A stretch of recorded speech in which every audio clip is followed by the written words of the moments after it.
Hey guys, Garrulous Mondering here again. So I just read uh, read a couple of minutes of building websites for dummies, still talking about the business aspects of how to build websites, which again I think is very boring. It's not something I'm particularly interested in. Not that I'm saying business is boring in general. I'm sure somebody out there enjoys it. But one of the things I talked about is that when you're building a website, what you want to do is you want to check out your competitors' websites to see how they do things. And that reminded me of something that I've taught myself to do, and I wanted to go ahead and go over it. So what happens is everything you learn, there's different aspects to it. So like when you learn to build a website, you have to learn how to do this, this, and this, and when you learn how to engineer, you have to learn how to work with this kind of material and this type of thing, and so on and so forth. But I've boiled down everything to three basic precepts that I think apply to everything. And no matter what you do, no matter what you're learning, I think these three things apply to all of them.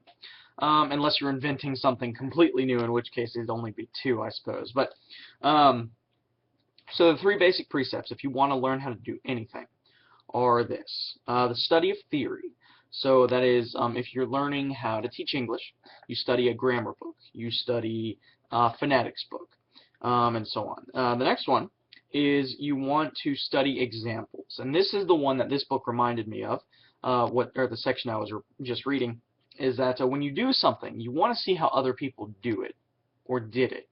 So that way you have an example to see what it looks like in practice. And speaking of practice, the third one I have is that anything you want to do, you need to practice as soon as possible. So if you want to build a car and you're studying theory, don't just study theory, practice it. So you practice building a car while you're studying how to build a car.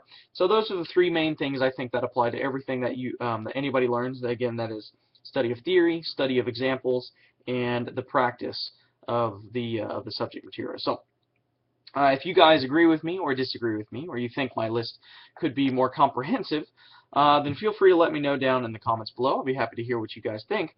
But as for me now, what I'm going to do is I'm going to move on to reading some example blogs to get some ideas for myself. So I'll let you guys know how it goes.